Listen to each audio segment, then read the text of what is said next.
ऐसी शोभा है सरकार की, करोड़ों करोड़ों कामदेव लज्जित हो रहे। आगे कहा जनक जी ने आदर के सहित सभी को भोजन के लिए बुलाया। सभी बरातियों के साथ दशरथ जी अपने चारों कुमारों गुरुजनों के साथ उपस्थित भये जेवनार के लिए। श्री जनक जी महाराज ने सभी का भव्य सत्कार किया। स्वर्णमयी पीढ़े रखे हुए हैं। भोजन समारंभ का आरंभ हुआ। यहाँ पर दुल्हा सरकार भोजन करने आए हैं, भोजन करने कलयुग करने पधारे हैं। इस बात की सबसे ज्यादा खुशी सखियों को है। क्यों है? यही वो बेला है जहाँ पर जितनी सारी सरहज है अपने मन की सारी भड़ास निकाल लेती हैं। क्यों? दुल्हा सरकार भोजन पाएंगे, हम मन भर के उनको गारी सुनाएंगे। अब दूल्हा सरकार भोजन करने बैठे तो ये सब तैयारी में अपने खड़ी हैं। क्या ये ऊपर अटारियों पर हैं? जैसे राम जी पहला कौर उठाएंगे हम इनको गारी देना शुरू करेंगे। और यही परंपरा, यही विधा। देखो जरा, बड़ी विचित्र बात तो इसमें ये लगती है, भगवान मिथिला वासियों की, मिथिला के सखियों की गारी भी सुन रहे हैं और हंस रहे हैं। हंस तराओ सुनी सहित समाजा, और हमारी प्रार्थना तक भगवान तक नहीं पहुंच पाती। ये थोड़ा सोचने वाली बात है ना। उनकी गाली में ऐसा भगवान को क्या मिल रहा है जो हमारी प्रार्थना में नहीं मिल रहा है? हम कई बार कहते हैं भगवान हमारी प्रार्थना नहीं सुन रहे, भगवान हमारी विनती नहीं सुन रहे। ये तो गाली भी सुन लेते हैं। इसका मतलब उनकी गाली में प्रभु को वो प्रेम मिल गया जो अब तक हमारी प्रार्थना में उनको नहीं मिल सका। सखियां गाली दे रही हैं।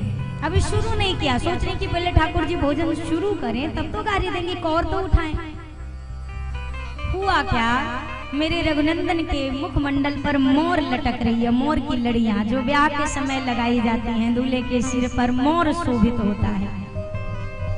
सरकार को भोजन पाना है तो सखियों ने कहा पहले मोर की लड़ तो किनारे होगा तब तो ठाकुर जी भोजन करेंगे। नहीं, दुल्हा सरकार पाएंगे कैसे अगर मोर आगे लटकता रहेगा तो मोर की लड़ियों को उठाकर कुंडल के पीछे कर दिया गया। जैसे ही मोर की लड़े हटी हैं, जैसे कभी कभी होता है ना कि अचानक बदली हो जाती है बिल्कुल, और एकदम अंधकार सा छा जाता है, और उसी बदली को छांट कर जैसे चंदा कभी कभी निकल कर आता है और खिल जाता है, ऐसा जैसे मोर की लड़े हटी, ऐसा लगा मानो बादल के बीच में से चांद खिलकर सामने आ गया। जैसे सखियों ने सरकार की शोभा को देखा, जितना ये सोच कर आई थी ये कहेंगे वो कहेंगे, ये बोलेंगे वो बोलेंगे, राम जी की ओर देखा। जब तक वो राम जी को देख रही थी तब तक मामला नहीं बिगड़ा था। हुआ क्या, राम जी ने उनकी ओर देख लिया। राम जी ने जैसे ऊपर निगाह डाली, देखा तो देखा, देखकर मुस्कुरा दिए राम जी। जैसे राम जी मुस्कुराई, इनकी जितनी डायरी मेंटेन थी गाली वाली सब भुला गए, सब उल्टा का पलटा हो गया। हुआ क्या, राजे की बातें सुनो सजनी, मड़वा में भयो एक अचरज भारी, जीवन बैठे सभी सूत चारे, सब नारी चढ़ी मिथिलेश अटारी, देखत राम को रूप अनूप, भुलाय गए सुधि देख निहारी, भूले गई अवधेश को नाम, और देने लगी मिथिलेश गारी। गारी अपने समधी जी को सुनाई जाती है ना, समधी जी को, बरातियों को, दूल्हा सरकार को। भगवान ने उनकी ओर देख के जैसे मुस्कुराया, इनसे क्या गड़बड़ शुरू हुई, जितनी जगह पे इनको दशरथ जी का नाम लेना था गारी में, उतनी जगह जनक जी का नाम लेना शुरू किया, और जनक जी को ही गारी सुनाना शुरू किया। जब थोड़ी देर बाद देखा कि बराती तो बड़े आनंद से पा रहे हैं, खूब हंस रहे हैं, ठहाके लगाकर, इतना क्यों हंस रहे हैं, तब समझ में आया कि हम अपने आंगन में खड़े होकर अपने को ही गारी देंगे तो हंसेंगे तो का रोएंगे। अब सखियों ने राघव जी को गारी देना शुरू किया। सखियां कहती हैं, अरे राम जी से पूछे, राम जी से पूछे, जनकपुर के नारी बता दवा, लोगवा देते काहे गारी, बता दवा, लोगवा देते काहे गारी,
तोहरा से पूछ लिए हो धनुधारी, तोहरा से पूछ लिए हो धनुधारी, तोहरा से पूछ लिए हो धनुधारी, पूछ लिए हो धनुधारी।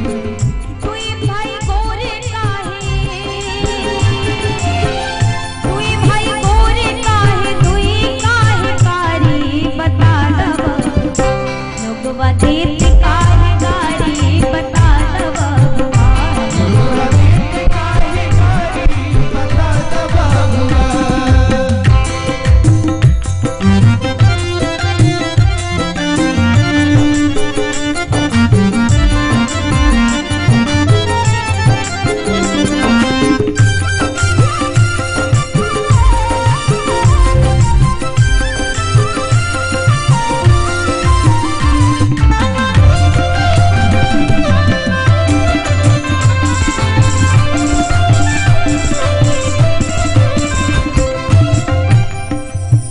राजा दशरथ जी कैले न होशियारी, राजा दशरथ जी कैले न होशियारी, राजा दशरथ जी कैले न होशियारी, दशरथ जी कैले न होशियारी।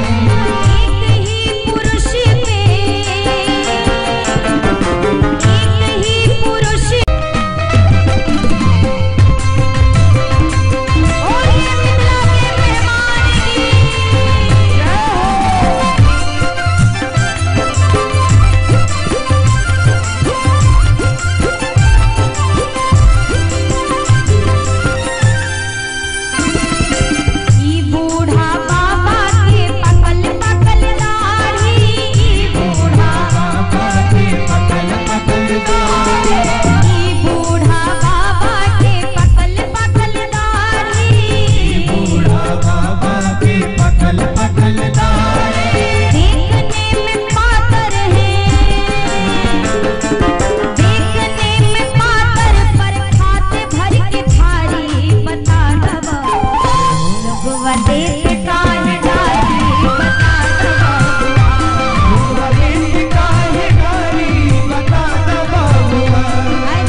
होता है, इधर की पार्टी का होता है कि इधर की पार्टी? ये किसका डिपार्टमेंट है? बोलिए बोलिए बोलिए, जल्दी बोलिए। हाँ, डिपार्टमेंट वाले खाली हर भेट जाओ, जिसका काम नहीं हो बेचारे आनंद से गाली गा रहे। वाह रे वाह कथा। सब लोग आइए।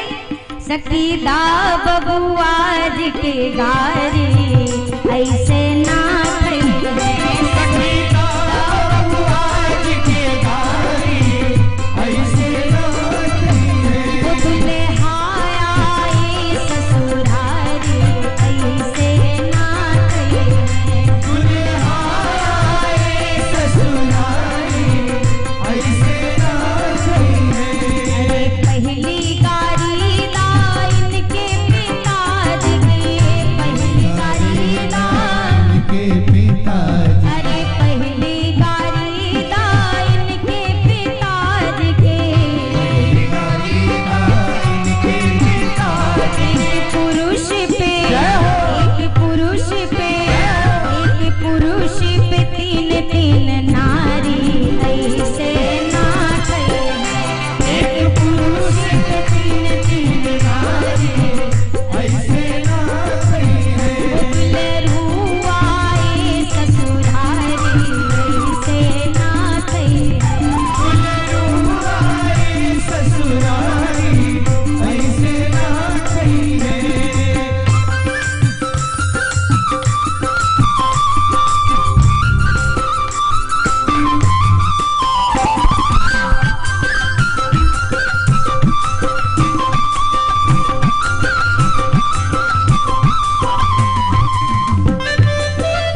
हमारे बाबा जी बेटे इनके गुरु जी को आए, हमको क्या बता? बोला हम बता रहे हैं।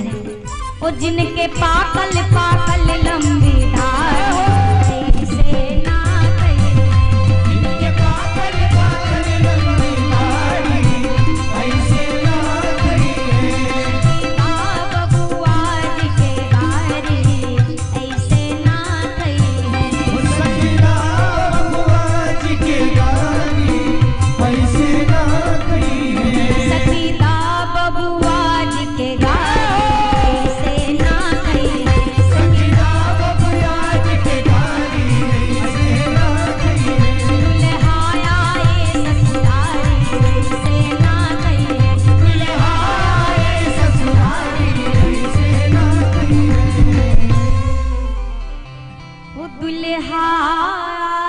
ससुरारी ऐसे ना।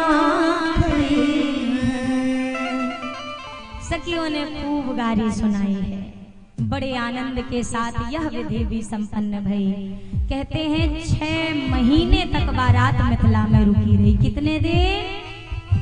कितने दिन बारात रुकी थी? 6 महीने। इसको कहते हैं पहुनाई, सत्कार करना। हमरे आपके घरे में 6 दिन के लिए मेहमान आ जाए तो आफत लगती, कब जाएंगे, यहीं बसने तो आ गए हैं। पहले दिन आदमी मिठाई खिलाता है, दूसरे दिन आदमी फिर गुड्डे बिस्किट खिलाता है, तीसरे दिन पार्ले जी खिलाता है, चौथे दिन कहता खुद जाके पानी निकाल लो, वहां रसोई है और हमरे लिए भी ले आना आते टाइम पे।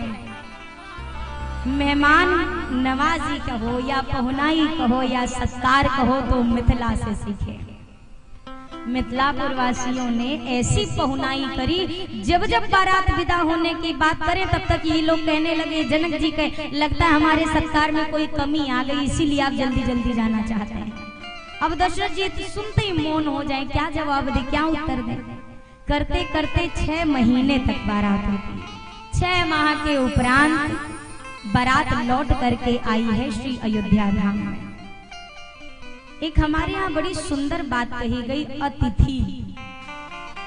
अतिथि का मतलब ऐसे अगर बहुत व्यवहारिक भाषा में लिखा जाए या सुना जाए या कहा जाए तो जिसके ना आने की तिथि निश्चित हो ना जाने की तिथि निश्चित हो, वही का नाम अतिथि। पर एक बात कहें, दोनों से कहेंगे, मेहमान से भी कहेंगे और मेहमान नवाजी करने वालों से भी कहेंगे। मेहमान नवाजी करने वाले पहले सुने, कोई अतिथि आए तो कम से कम सत्कार, रोज रोज तो कोई आता नहीं है ना, ऐसा भव्य ढंग से स्वागत किया जाए। हमारे यहाँ एक बात कही गई है, साईं इतना दीजिए जामे कुटुंब समाए, मैं भी भूखा ना रहूं और साधु न भूखा। हमारी भारतीय संस्कृति की सबसे बड़ी विशेषता खासियत जानते हैं क्या है? वो यही है कि हमारे द्वार पर अनजान व्यक्ति भी भूखा नहीं लौट सकता है। अगर वो रोटी मांगेगा तो उससे रोटी मिलेगी, वो दान मांगेगा तो दान मिलेगा। ये हमारे सनातन संस्कृति की विशेषता, ये परंपरा और कहीं नहीं है संसार में। तो अपनी इस संस्कृति को बचा कर रखा जाए। ये तो हो गया उन लोगों से जो मेहमान नवाजी करते हैं।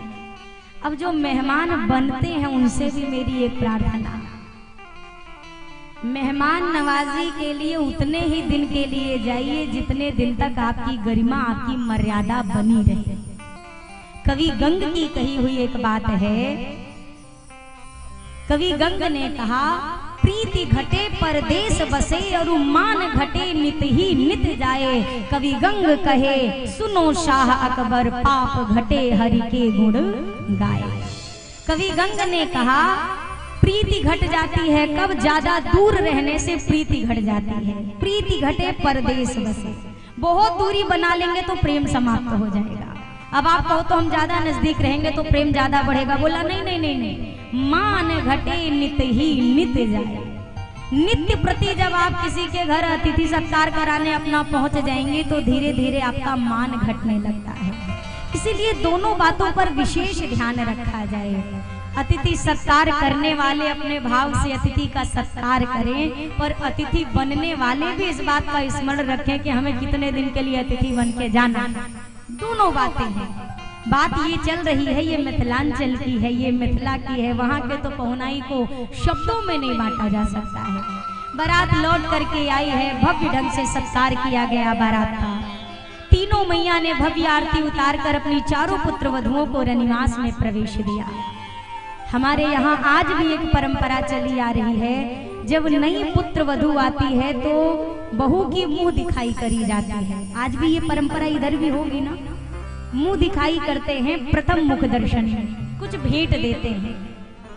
किशोरी मैया की जब मुख दिखाई हुई है तो सबसे पहले कैकेयी जी ने मुंह दिखाई करी। क्यों? क्योंकि राम जी से सर्वाधिक प्रेम अगर कोई करता है तो वो कैकेयी मैया है।